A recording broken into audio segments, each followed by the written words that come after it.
Well, good afternoon, everyone, and welcome to the GPN Technologies Year-End Review and Planning for 2019 webinar series. My name is Kathy Furman, and I will be your moderator today. We are so excited you could join us and get ready for record-breaking success in 2019. Today is our final session, Best Practices for Setting and Hitting Your Goals in 2019. We will look at how you can use Edge Pro to identify and select the most profitable business improvement goals for 2019. This will help you make high-impact incremental improvements to your bottom line next year. Due to the number of attendings today, everyone is currently muted. And at the bottom of your screen, you will see a control panel with a chat feature. If you have any questions, please ask them here. And at the end of today's webinar, we will also be putting a 5-question survey link in this chat area as well. We are pleased to have Yvonne Pelkey leading our discussion today. She has over 32 years experience in the optical industry, ranging from private practice to retail optical environment to consulting.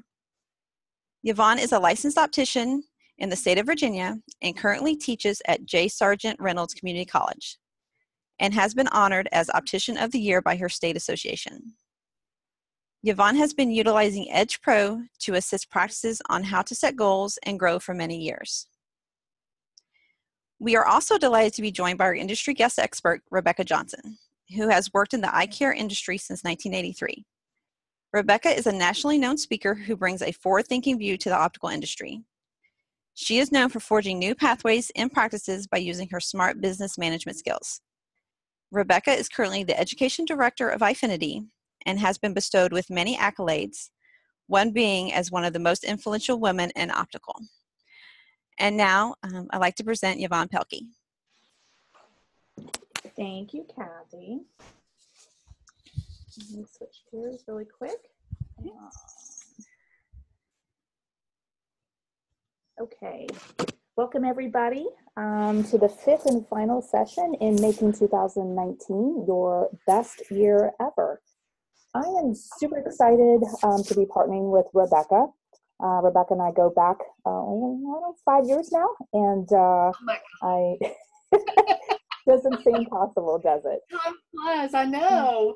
Yeah, so Rebecca, I'm so excited to be partnering with you during this next hour as we highlight the best practices for setting and achieving goals for 2019.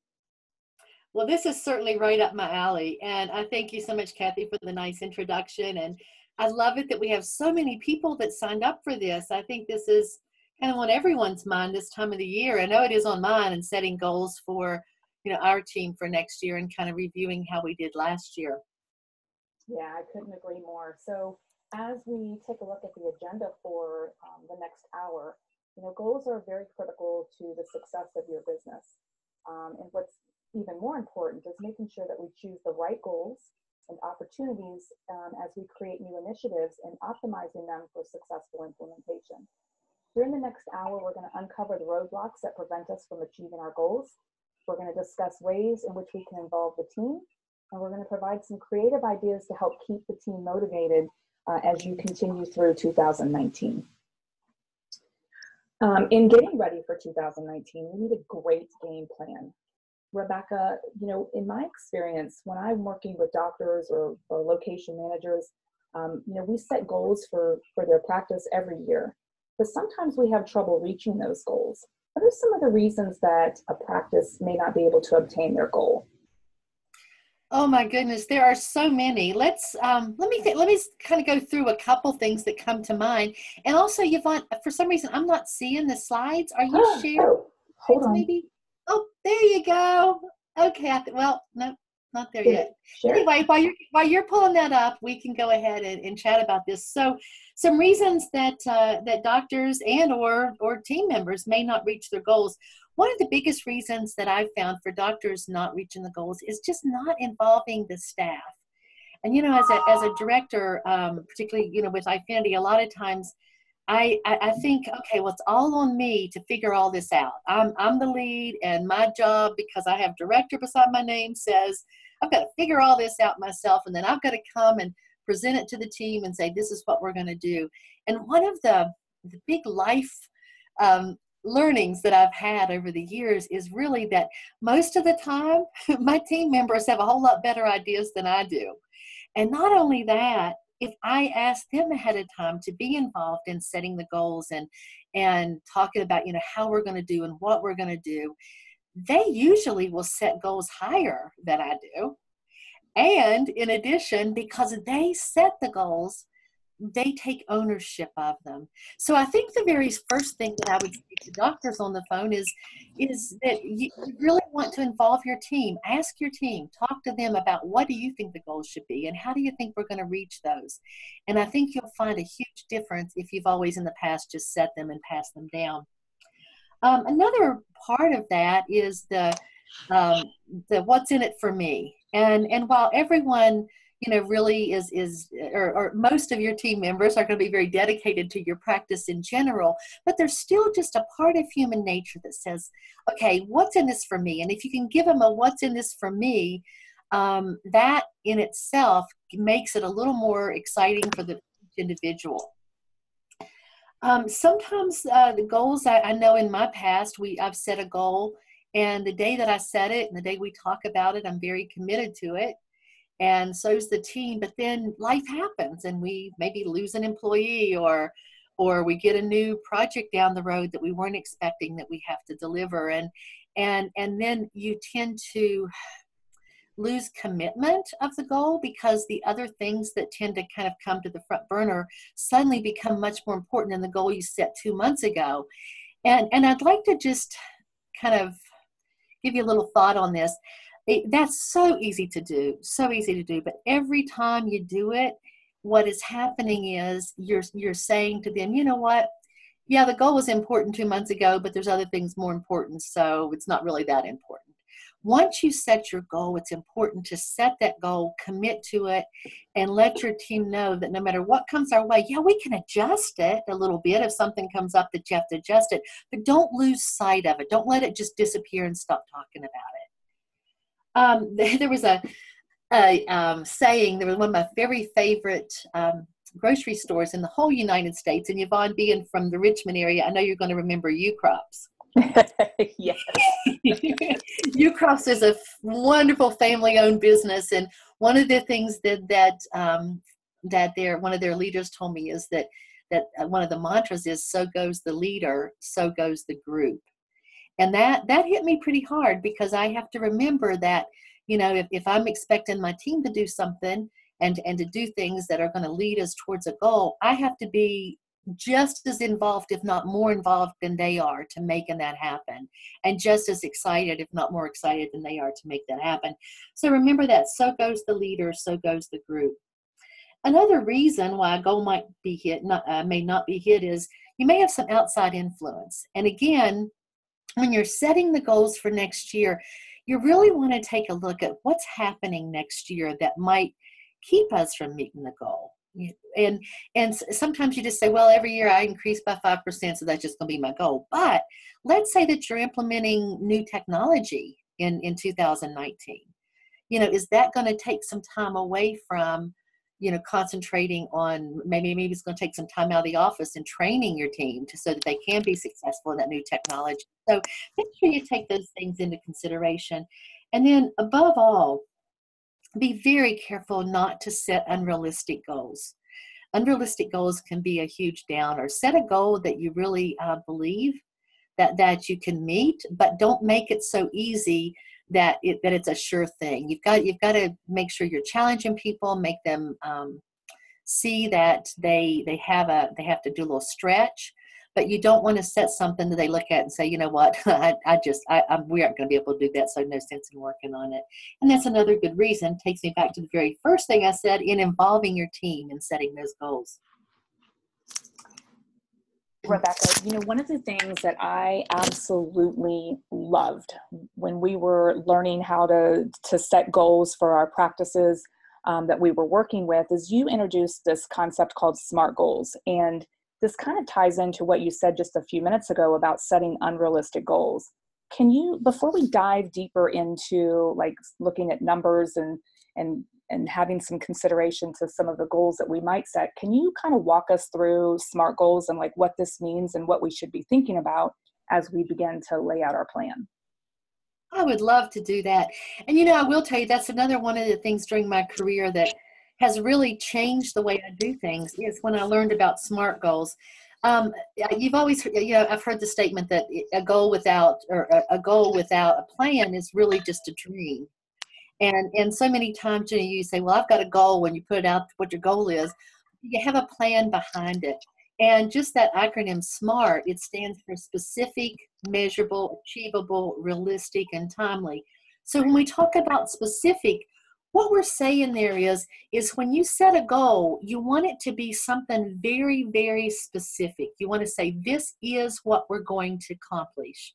It can't be cloudy. Everyone on the team needs to understand it. And then on top of that, it has to be measurable. So let's say you say, my goal is everyone needs to smile more at the customers as they at the patients as they come into the office. Well, how are you going to measure that? So anytime you take you set a goal, the first thing you have to think is, what do I want to do?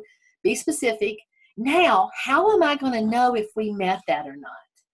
And that's the measurable part. So a goal would be, we're going to do this, and it's going to be measured by this.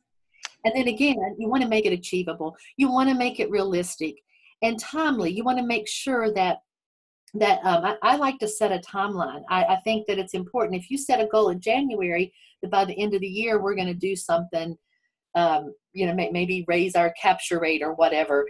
If you're not looking at that over and over and over again throughout the year and measuring it over and over again, then that could be an issue.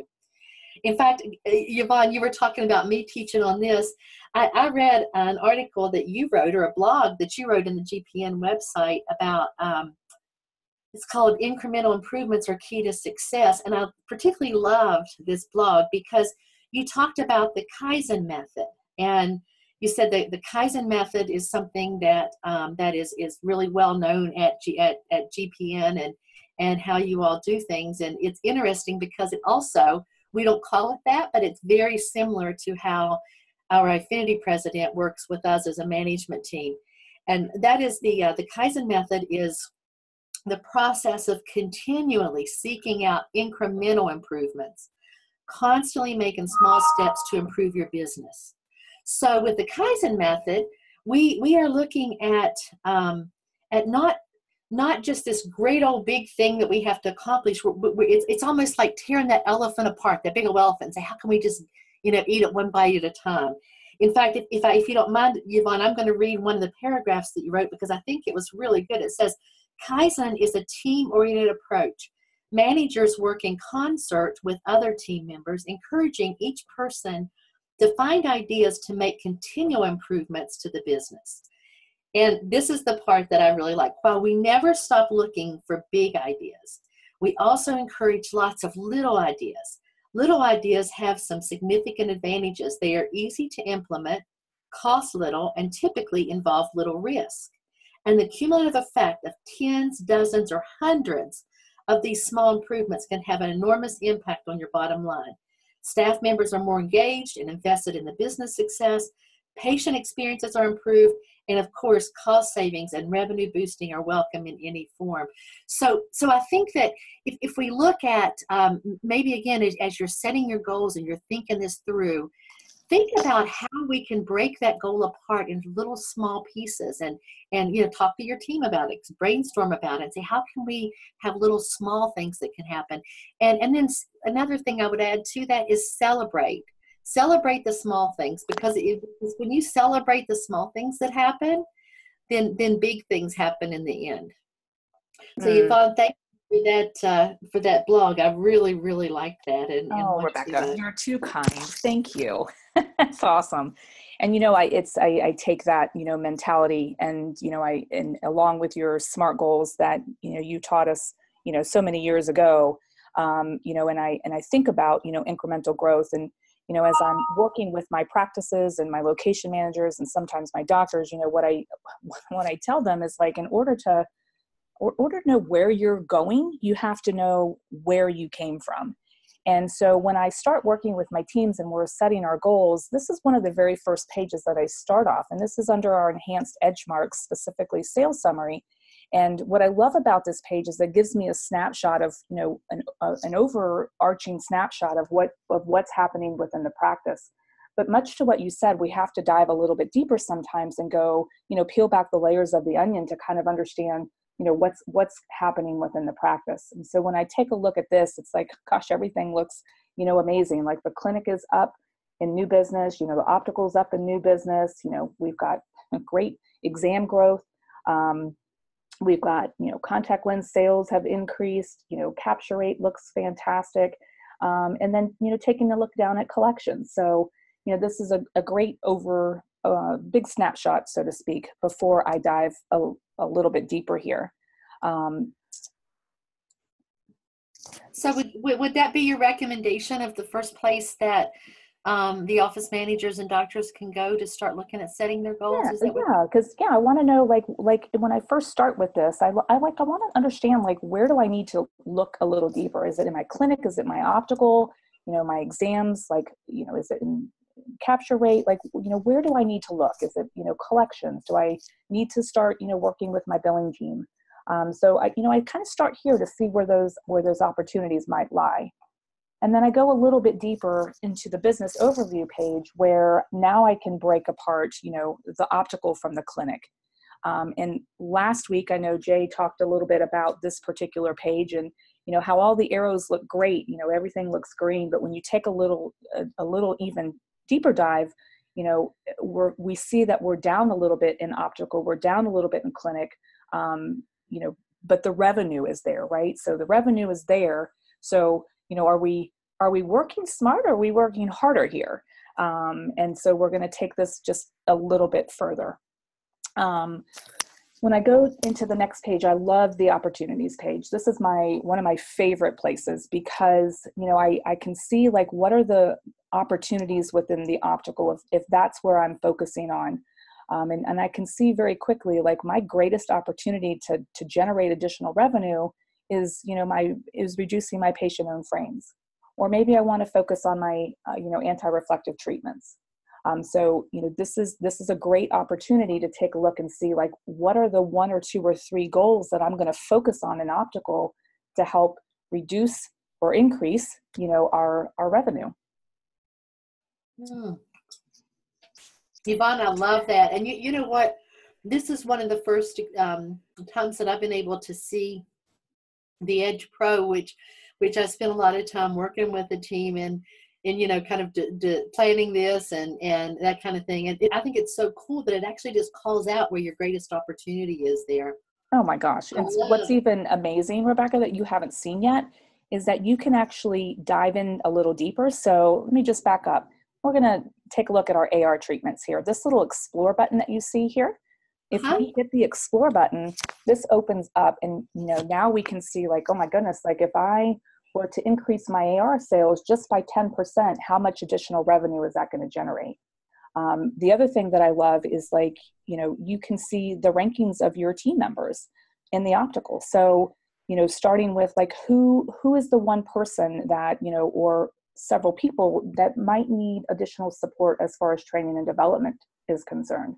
So it shows their percentages in their sales through here. And so if I just take a look at this, like, I can see, like, who might be a person that I might need to spend a little bit more time with as far as training and development. That's awesome. Now in this particular scenario, you know, we see that Brett is at 91% and that Laura, it seems like she really has the highest missed opportunity for AR. So would you have Brett work with Laura some, or have Laura maybe shadow Brett to see how he does that, or what would be the method you'd use to help raise that up? Yeah, great question. So definitely, I would have, you know, Laura kind of shadow Brett, would kind of hear what he might have to say to the patient. Is he focusing on the features, or is he talking about the benefits and how that's going to help, you know, the patient, you know, end results see more clearly? You know, maybe Laura is a new person in the optical industry, and maybe we need to spend a little bit more time training her as well on, you know, the whys behind why we need, you know, an AR treatment. Right. That's awesome. Yeah. The other page that I absolutely love is the optical overview, specifically lenses. So, what I love about this particular page is that not only can I see it by staff, but I can also see it by plan. And I know Jay spent some time talking about this last week as well. Like, we can't just say everything is about the team. Maybe there's been a change within our vision plans. So here it is by staff, which I love. And again, it puts everybody in order as far as their percentage of AR treatments that they've sold. But what I love more is that I can also take a look now at the vision savings plan and where is that opportunity there. And so if we just take a look at the middle box in the top row here, we can see by plan, Vision Benefits of America, we go down to VSP. And if we just keep scrolling down, like Davis Vision, we have a 75.5% of our lenses are sold with AR. So I would wonder, like, what's different? What are we doing differently with Davis Vision that we're not doing, that we're doing with Vision Benefits of America? What's the differences? Is our team struggling in being able to talk about, AR, or is it more expensive? Like, what do we need to do to help develop the team so that the percentage for Davis Vision is up there, just like VSP, IMED, and our private paying patients? Yeah, that's the power of being able to do that is so huge, because otherwise, if you don't have this information here, you're just kind of guessing. You're thinking, oh, well, it's probably, those vision plans that are causing a problem. And you can't dig down to exactly what's happening and why it's happening. You just speculate. And many times you're wrong when you're speculating. So I love being able to see the detail that the Edge Pro brings into this. This is pretty awesome. Yeah, I tell you what, like, as a regional manager, and I've got, multiple practices across multiple states, like, I could not survive without Edge Pro. And, regardless of whether you're a multi-location, you're a single practice, like this, the information that is extracted from your practice management system and shown through Edge Pro is incredibly valuable. And I couldn't do the things that I do with my teams without having all the necessary information at my disposal. What I would ask you though, there's so much to look at, and I noticed that what you did on that particular view is you said we're only going to concentrate right now on anti-reflective lenses. I think there could be a little bit with having that much data at your fingertips. There could be a little bit of a downside of trying to look at it all and getting all in a panic over everything. And I love the fact that you just honed in on one thing that could make a big difference.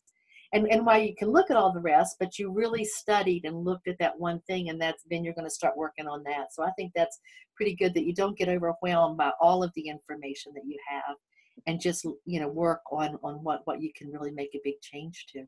Oh my goodness, absolutely. And that's, kind of what we started talking about at the very beginning is like, making sure that you're choosing the right goals and like understanding what are the opportunities in all areas of the practice so that, you, as you're creating and developing your SMART goals, that you're successful. Right. And again, it's picking and choosing like what's most important, because if you do all of these sorts of things, it's going to get overwhelming and your team is going to get discouraged. Yes, I agree. Very nice. Segueing into our team here, so as we talk about them, one of the things that you mentioned very early on at the start of our conversation here was involving the team. So, and you stressed the importance of that, Rebecca. So once you have your goal, like what do you do to involve the team and keep them, make them part of this process? Sure. Well, so many times, one of the things I've learned in practices is so many times when we talk about setting goals, particularly revenue goals, the whole team kind of points to the optician and thinks, oh, it's the optician. They've got to do better out there. They've got to sell more to meet our revenue goals. And I think it's super important to sit down with your team and let them know how each one of their roles can affect the practice. For instance, the technician, how you think of them, well, they're doing pre-testing and they're, working with the patients in the back. They're not really creating revenue. Well, you know what? A technician could be one of the best revenue makers when they talk about the eyewear. Imagine that your technician is reading a pair of glasses, and instead of just reading the glasses and being silent, let's say that they say, hey, Yvonne, how have you liked this frame? And Yvonne says, oh, I've loved it. I love the color of it. It matches a lot of my outfits. And then And then maybe the technician might say, well, hey, I bet you'd look good in red too. Have you tried a red frame? And I mean, just conversation. And Yvonne says, I've never done red. Wonder what that would be. And then you could say, they have got, we just got in some amazing red glasses. You've got to go out there and see the optician and ask them, let you try on some red. And this becomes a fun conversation to have, but at the same time, you're getting them excited about stopping out in the optical before they leave and taking a look at those red glasses, or taking a look if they've got a particular brand of handbag. Mention if you've got that line in your optical, the technician should be noticing things like that and saying, hey, I love your handbag. And you know what? We carry that brand of glasses in the optical. You got to stop and take a look. So I think it's important that the technician understand that they have a role in that as well. And then the same thing with the receptionist. When the phone call comes for a brand new patient, if the patient, if there should be something where they say, we're so looking forward to seeing you, and I know you're just really going to love the marvelous selection of eyewear that we have. So can't wait for you to come in and us give you a look, give you a show. I mean, I think those kind of things are important. I used to do a lot of what we call secret shopping, where I'd go into offices and pretend like I was a patient, and then find out, kind of how they treated me, make notes, and then I would come back the next day and train the team on everything they did that could have been done a little better. We would talk about it, and it was so fun. And but at one time, I would always call the offices ahead of time, and I always would ask, tell me about your glasses. Do y'all have a pretty good number of glasses? And a lot of times what I would get from the answer would be like, yeah, we've got a lot of glasses out there. Yeah, we've got a lot. And what I love is when someone says, yes, let me tell you about the brands we have, and you need to go on our website and take a look, and show some excitement around that. And like I said, like, yeah, we've got a real nice collection. Really, they need to be very, very excited about the eyewear. The biller's got to collect. Oh my gosh. If you can do all of this, and if the biller isn't out there collecting the money, particularly from the insurance companies, then it certainly isn't going to help you. So the biller needs to have an understanding of the importance of watching that AR and making sure that it's particularly around the insurances. So many times, though, what happens is the biller sometimes is viewed by the doctor as an extra hand for the front desk.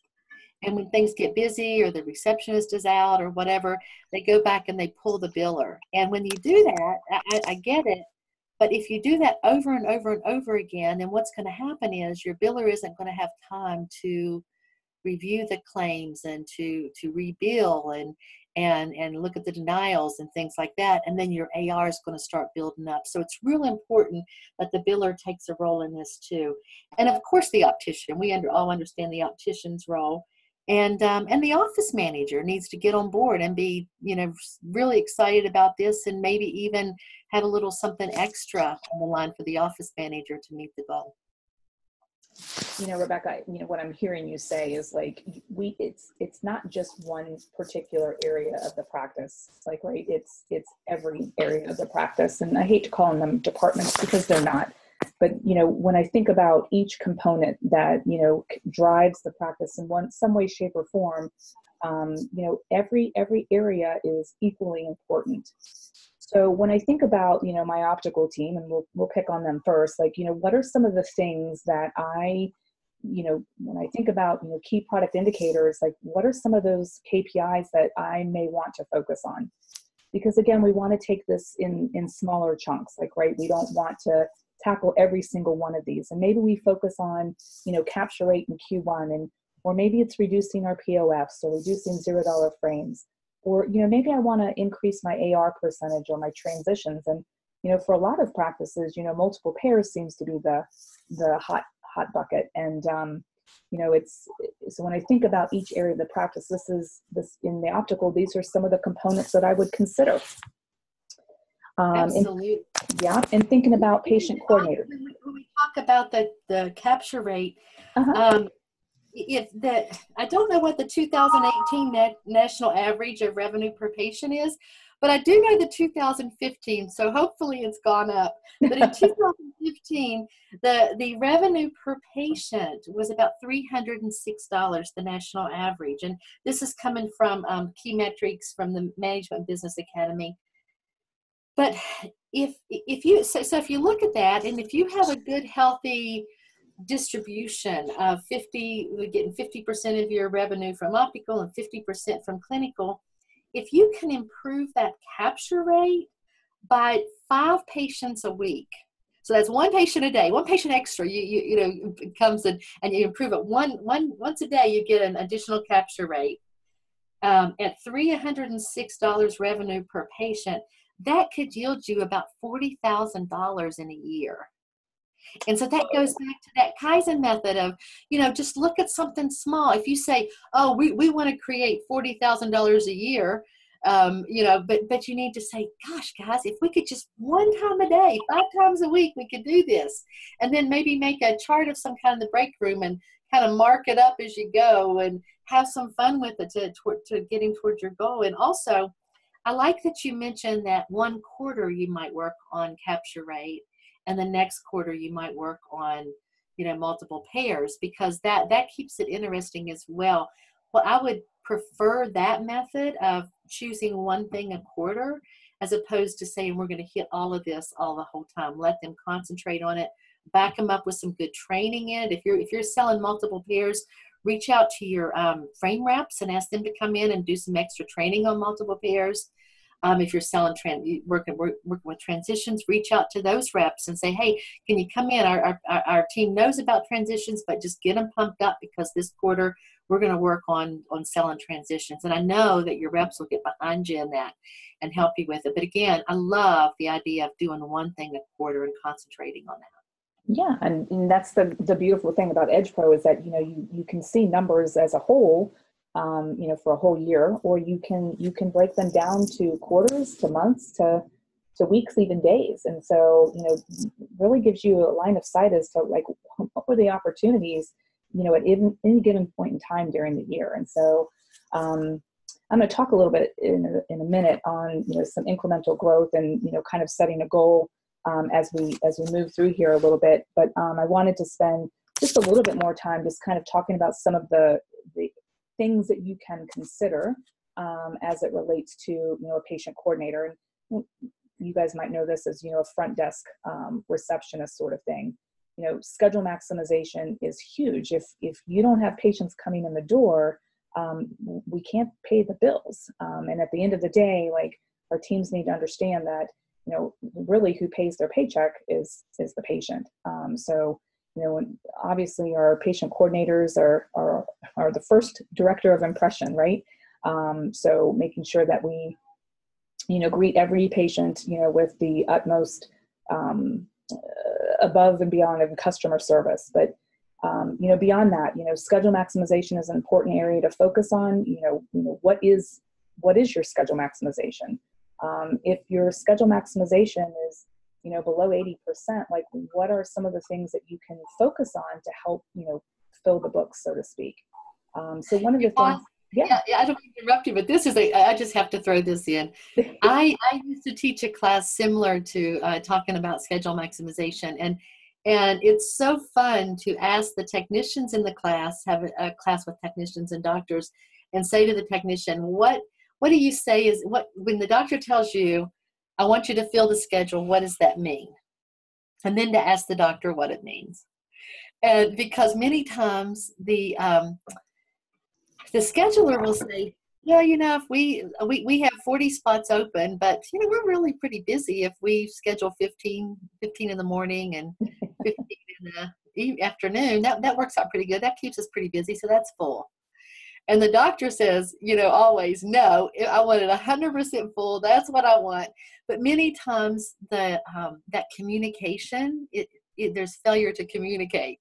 And so, Yvonne, like you said, to be able to say to your scheduler, hey, I know we're not going to have 100%. I get that.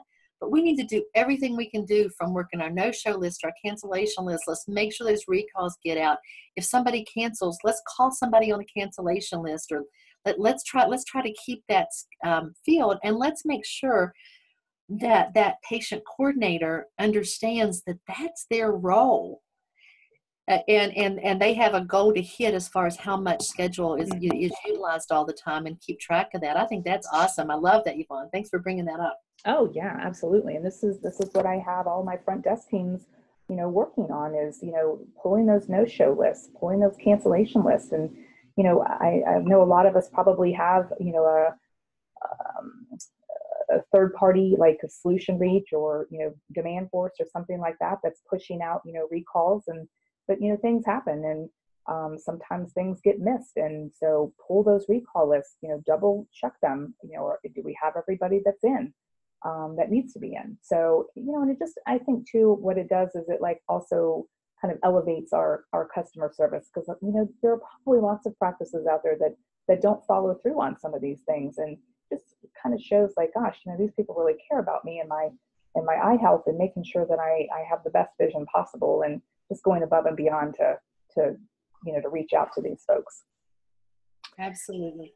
You talked about the billing team a little bit ago, and absolutely there is a goal that you can set for the billing team, and and taking a look, like again down in the sales summary, there's the collections tab down at the bottom that kind of shows you like where you are as far as collecting third-party payments, and are you down than what you were a year ago, and or a specific time frame, and really understanding like what's happening with the billing. Are things getting done in a timely fashion?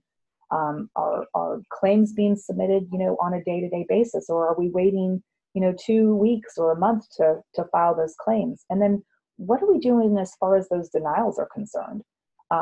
Because a lot of times that stuff is just kind of swept under, and people really don't know what to do with denials. So making sure that our billing team is, trained and developed as far as filing claims and being able to tackle those denials, and make sure that, third-party payments are coming through the door. Absolutely. Yvonne, when when I had my consulting company, I'd had a lot of doctors call me, and they would say, just come in and take a look at things and tell me where we can improve. And one of my first places I looked was their AR, because I knew that was going to be one of the areas that I was going to be able to help them with the most. There's very few times when I went into a practice and they had a low AR around insurances. Oh yeah. I mean, when you go in and you pull that up, and you see that insurances owe you money, and now you've got to go out because you've missed timely filing, and you've got to go out and just write this off. Insurances, patients won't always pay you if you don't collect when they're in, and you bill the patient. Sometimes you just, they aren't always going to pay you, but an insurance is contracted to pay you if you give them a clean claim. And so that's money that you really need to keep an eye on. And I would wholly recommend that you have your biller bring you the AR every single month, and sit down with them and go through and say, okay, why is this number high? What are we doing to get this down? Just keep that attention there, because if you take your eye off of that, it builds up so quickly. Couldn't agree more. 100%. Big missed opportunity. Here's where I'm going to spend a little bit of time. So our technicians, so what are some of the things that our technicians are doing? They could be responsible for, fitting contact lenses and going over the care and talking to them about, annual supply of contacts. Is there an area of opportunity within the clinic, for special testing? And when I think about special testing, I'm thinking about like Optos or, visual fields or something like that. If anybody out here is a medically driven practice, meaning, maybe you specialize in, specialty contacts. I'm thinking like orthokeratology, or perhaps maybe even myopia control. Maybe you're a practice that has a dry eye clinic. And so in the CPT breakout section, you can see like, where those opportunities might be. So for just a tiny little second, I just want to kind of talk a little bit about technicians. And, we've talked a lot about like looking at, what did we do this year and how are we going to plan for next year? And while we take a look at this big number, like, right, we sold 335 number of annual supply of contacts. And, out of the total number of exams that we had, that's about a 27.6%. This is an untapped area that we could definitely, drive and focus a little bit more as we're setting a goal. So when I'm working with my teams, specifically my, technicians, what I love to do is take this down even further. So, take it down to beyond a month, go down to a specific week. And so what I like to do is say, okay, like if here's my budget or my sales to plan for the month of January, like I'm looking at all of those components, as it relates to optical and clinic and billing, like, right. And so if I take a look and my target's going to be contact lenses, because this is a missed opportunity, like what did I do the month of January? And more specifically, what did I do each week? So if I just take a look at an example here, so I just picked, the week after Thanksgiving as, something to take a look at. And in this particular example, this week we only sold 2 annual supply of contacts, and we had 16 contact lens exams. So one of the things that I might challenge my team is like, okay, guys, like our end result this month of January is that we need to increase our contact lens sales. So if I do, like we talked about earlier, incremental growth, I might say, okay, if your business is open 5 days, what if we increased in annual supply per day so that our end result was 7 annual supply of contact lenses? That's going to be a component that's going to continue to drive your revenue. And so when you take it down week by week, it makes the month so much more bearable and so much more manageable that, it's easy to grasp onto. Wouldn't you agree, Rebecca? Yes, I do. And don't forget, I'm just going to say this again, make sure you celebrate as you're seeing these things improve. Celebrate it. Maybe have a cupcake day or whatever. It could be something just small, just by clapping when the technicians come in for the day or whatever. But just make sure that you're acknowledging it, right? Just make sure that you're acknowledging that this extra work is happening, because the more you acknowledge, the more it'll grow. Yeah, couldn't agree more. I don't want to forget, this is one that we leave out, like, right? So we talk about, our amazing, patient coordinators, our optical team, we've got a billing team, we've got our technicians. Rebecca, and this is one that I think, like, doctors need to be involved in this as well. And you kind of touched on this. And, how can a doctor, like, be part of this process? And one of the things that, we've always talked about was that handoff, that transfer of expertise from doctor to optical team, and being able to, again, transfer that ownership over. And so we all know that, like, whatever a doctor says is like gold. Like if you've got 2 prescriptions, my goodness, you've got to go run, get both of those filled, right? Because that's what the doctor said. So if, the doctor is educating the patient, and this is, I think this is an area that, again, could be a little missed, because sometimes, they're fearful because they don't want to be salespeople. But if we really think about it, we're educators. And we have all this amazing equipment in our practices that we spend thousands of dollars on. And we could utilize these pieces of equipment to educate the patient, as far as, your eye is healthy and we want to maintain that. And, you need to have polarized sunglasses, like, right? But being able to communicate that to the patient and then transfer that ownership over to the optician is hugely important. Oh my gosh, absolutely. And I think it is hard for some doctors and even staff members to feel like salespeople, because when you think of a salesperson, you think of, someone who's like a used car salesman that's just trying to get your money from you. But if you look at yourself as educating the patient on so that they can make the best choices. And that's where it should always come from is, patient, I care about you. I want to make sure that you have all the knowledge you need to make the best choice for your vision care. In fact, I know one time I was talking to a group of eye doctors, and we started talking about sunglasses for children and how so many times we don't tell the parent that the kids should get good sunglasses.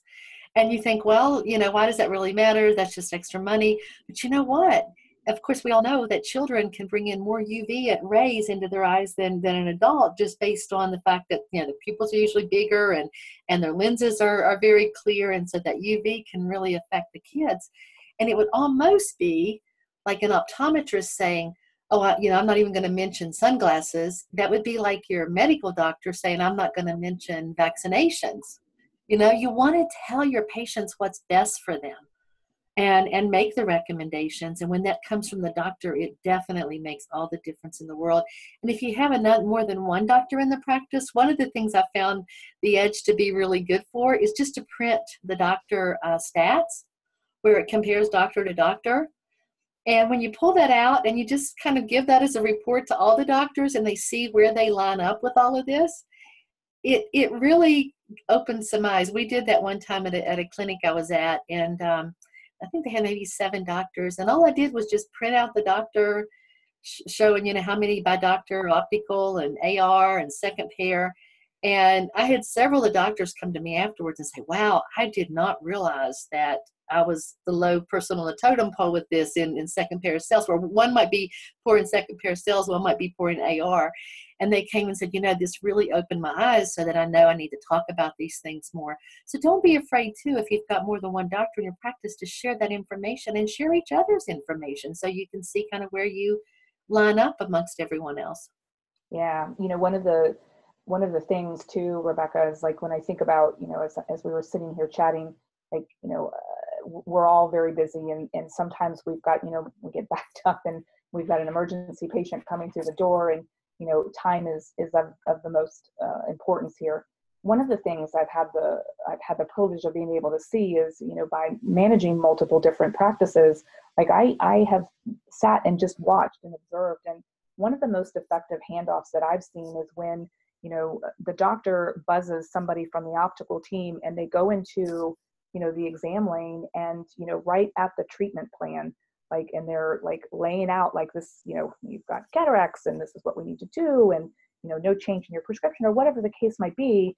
But, the optician is there at that same time when that's going over. And basically he's now passing that baton over.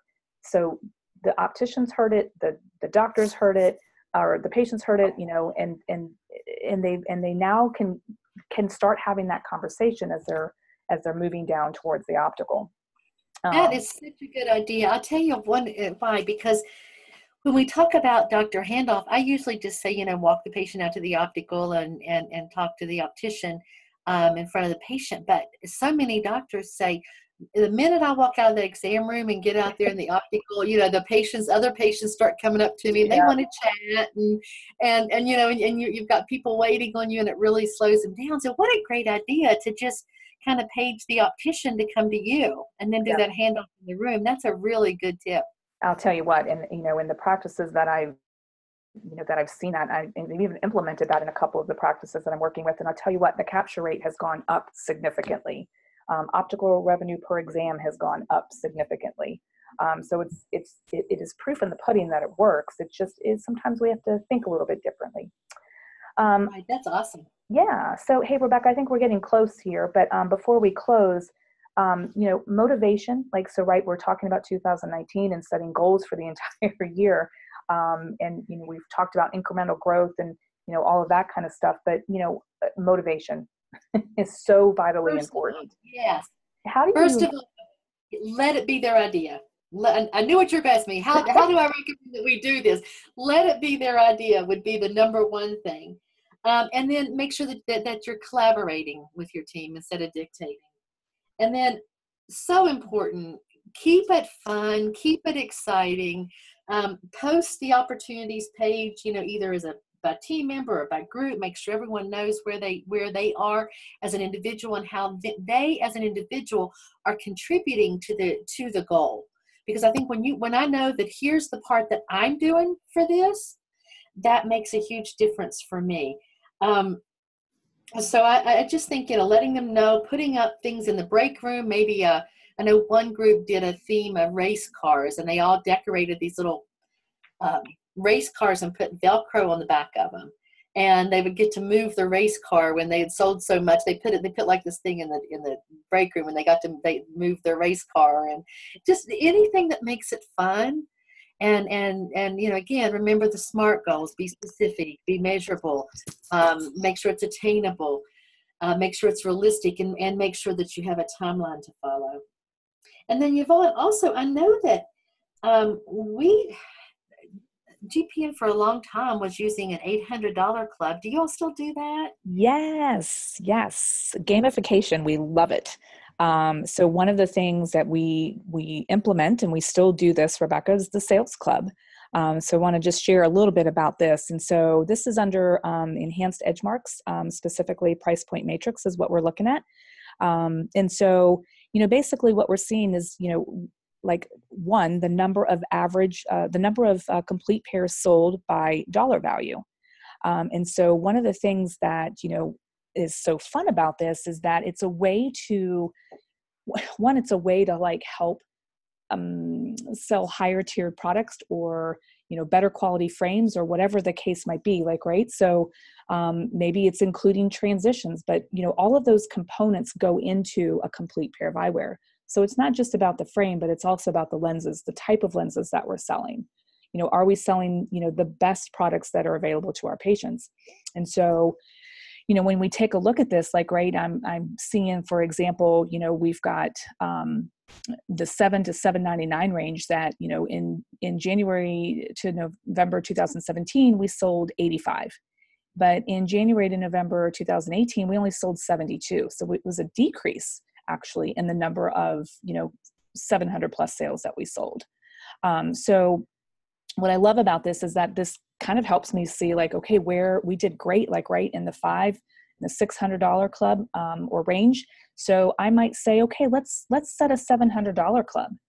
Let's see what we can do to drive sales that are $700 or more. And so what we do is we make this little contest, and it's, we call it the $700 club, for example, and $20 is on the table. Whoever has the highest patient paid sale of the day gets to take that $20 home. So this creates a lot of energy, a lot of buzz, and the optical team loves it. But here's the really cool thing. This doesn't have to be just for optical.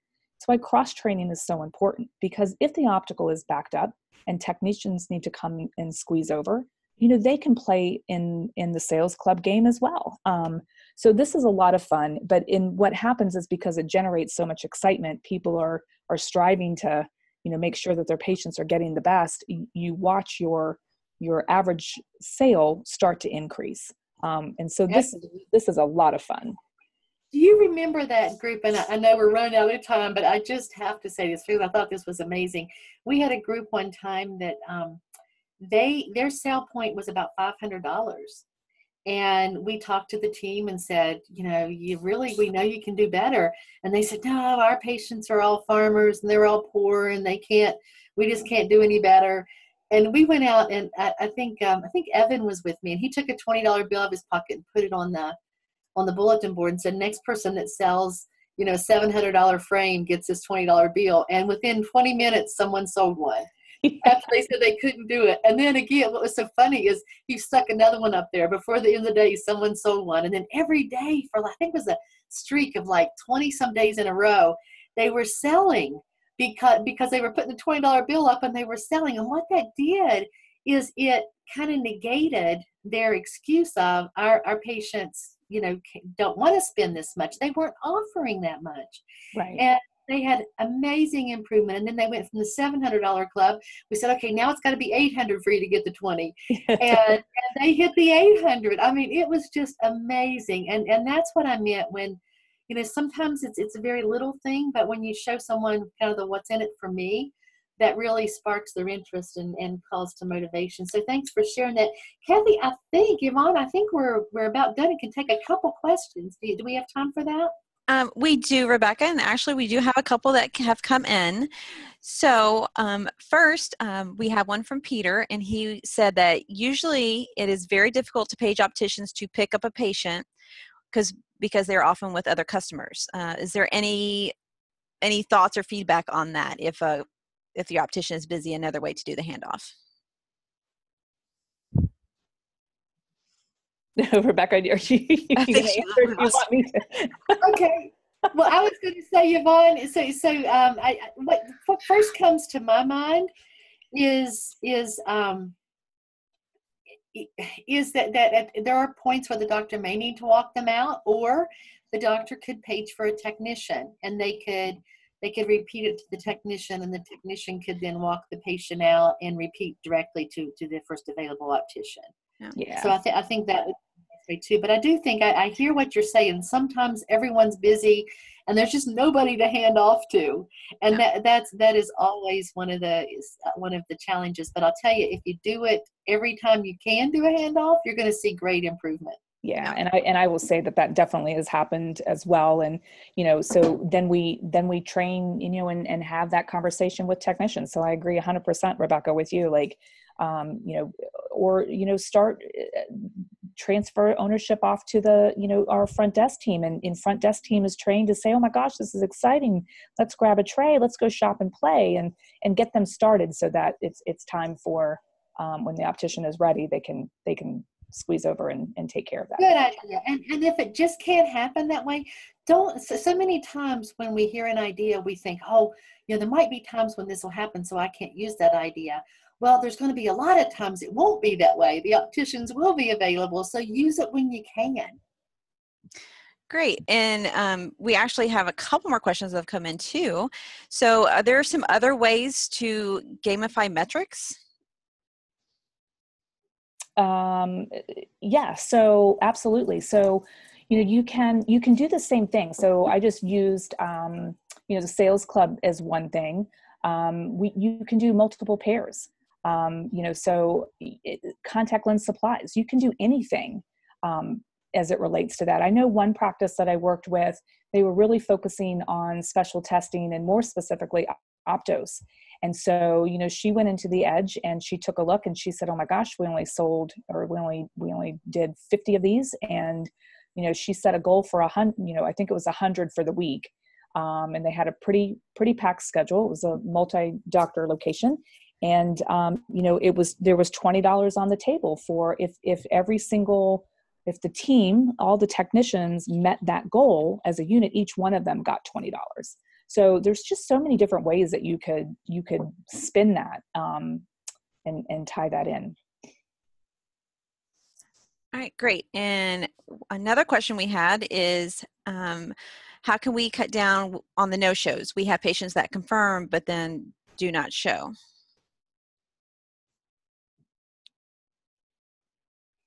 I would think that what I've seen in my experience is, of course, that's going to happen. I would make sure that you call them back if they don't show, and try to get them rescheduled. And if they no show like 2 times in a row, I would double book that space. Yeah, and I was going to say too, to kind of add to that, Rebecca, is like, is it a specific plan, so to speak? So, for example, one of the biggest no-show rates obviously are Medicaid patients, right? And so, much to what Rebecca just said, I would tell the teams, if double book these, because more than likely one's going to not show. So you keep your books full. All right, awesome. Well, thank you, Rebecca and Yvonne. And we actually have a special guest person that has just joined us. So I'd like to say hi to Evan. Hi, Evan. Hey, everybody. Thank you to Rebecca and Yvonne for sharing with us all of your insights. And I always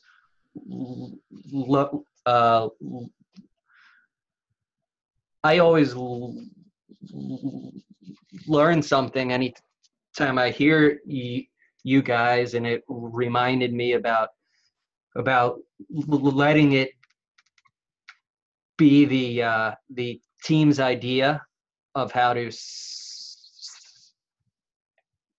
solve an issue, hanging the opportunities up in the lunchroom, SMART goals. Those are all so valuable, and thank you for that. The other thing Rebecca reminded me of is somebody owes me like $40, it sounds like. I don't think I ever got that back.